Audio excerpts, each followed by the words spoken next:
Now we will listen to Sudama's Ji's story. When the above story was being narrated, Hemapanta Sahib was reminded of similar story of Sudamaji, which illustrates the same principle, and therefore Shri Krishna and his elder brother Balarama were living with a student named Sudama in the ashram of their guru Sandipani. Once Krishna and Balrama were sent to the forest bringing fuel. Then the wife of Sandipani sent also Sudama for the same purpose with some quantity of grams for all three. When Krishna met Sudama in forest, he said, Dada, I want water, I am thirsty. Sudama replied, No water should be drunk on empty stomach, so it is better to rest a while. He did not say that he had grams with him, and he should take some. As Krishna was tired, he lay down for rest on lap of Sudama and was snoring. Seeing this, Sudamaji took out the grams and began to eat alone. Then Krishna suddenly asked him, Dada, what are you eating? Whence it is sound? He replied, Where is there to eat? I am shivering with cold and my teeth are chattering themselves. I can't even repeat Vishnu Shastra's Nama. Hearing this, omniscient Krishna said, I just dreamt, in which I saw a man eating things of another, and when asked about this, he said, What earth should he eat? Meaning, there had nothing to eat. The other man said, Let it be so. Dada, this only a dream. I know you won't eat anything without me. Under the influence of dream, I asked you what you're eating. If Sudama had no bit of omniscient, Shri Krishna had his leelas, he would not have acted as he did.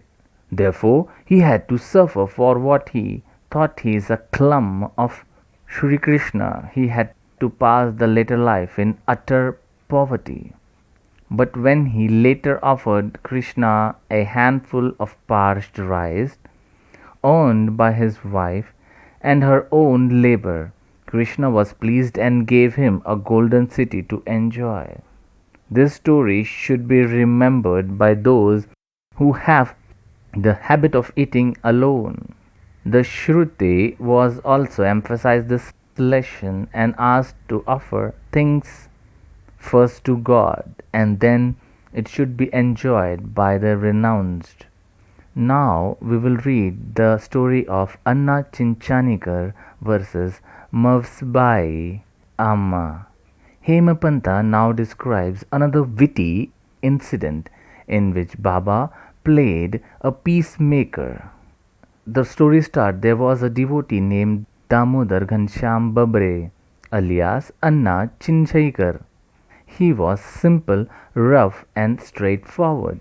He cared for nobody, always spoke plainly and carried all dealings in cash. Thought he looked outwardly harsh and uncompromising. He was good natured. So Baba said with love one day. Like others serving Baba in their own way, this Anna was one rested on the kathada, that means railings. On the right side, one old window named Venubai Konjalgi, whom Baba called Mother, and all others Masvibai ji, was serving Baba in her own way. This Masvibai Sahib was an elderly woman of pure heart. She clasped the finger of both her hands round the trunk of Baba and was at this kneading Baba's abdomen. She did this forcibly that Baba's back and abdomen become flat and Baba moved from side to side. Anna on the other side was steady, but Ma Sahib face moved up and down with her strokes. Once it so happened that her face came very close to Anna Sahib. Being of a witty disposition, she remarked, Oh, this Anna is lived fellow. He wants to kissed me. Even being so old with grey hair, he felt no shame doing such gestures. These words enraged Anna, and he pulled up his sleeves and said, "You say that I'm an old bad fellow, and I'm quite a fool? It is you that picked up a quarrel and quarrelling with me." All the persons present there were enjoying this encounter between Baba, who loved both of them equally and wanted to pacify them, managed the issue skillfully. With love, he said, "Oh Anna, why are you unnecessarily raising the issue? I do not understand the harm of impropriety." When the mother is seen this gesture, hearing this word of Baba, both of them were satisfied and enjoyed Baba's wit to their heart. Now we will read Baba's characteristics. His dependency on bhaktas. Baba allowed his devotees to serve him in their own way they like and dislike. To quote an instance, same Masvi Bai Sahib was in another occasion kneading Baba's abdomen. Seeing the fury and force, all the other devotees felt nervous, and they said, "O Mother Sahib, be more considerate and go slow, otherwise it will break arteries and nerves of Baba."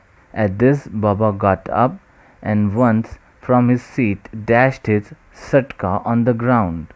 He got enraged and his eyes became red like charcoal burned down. None dared to stand before Baba. Then he took hold of one end of the satka and both hands and pressed it in the hollow. The other end he fixed to the post and began to press the abdomen against. The satka, which was about 2 to 3 feet in length, seemed all to go into the abdomen, and people feared that abdomen would be ruptured in short time. The post was fixed and immovable, and Baba began to go closer and closer, and collapse. Every moment the rupture was expected, and they were all dismayed, did not know to do, and stood dumb. Baba suffered this ordeal and the sake of his bhakta. The other devotees wanted to give a hint to Masvi Bai Sahib and her service of no cause of any trouble to Baba. This they did with good intention, but Baba did not brook even. They were surprised to see that it was a well intentioned effort and resulted in this catastrophe. They could do anything but to wait to see. Fortunately, Baba's rage soon cooled down. He felt the sadka and resumed his seat. From this time onward, the devotees took the lesson that they should not meddle with anybody but allow him to serve Baba as their own will and consequences, since he is capable of gauge the merits and worth of service rendered upon one and all in their own unique way. Thank you for listening. Chapter 24. Now continue to chapter 25. Om Sai Ram.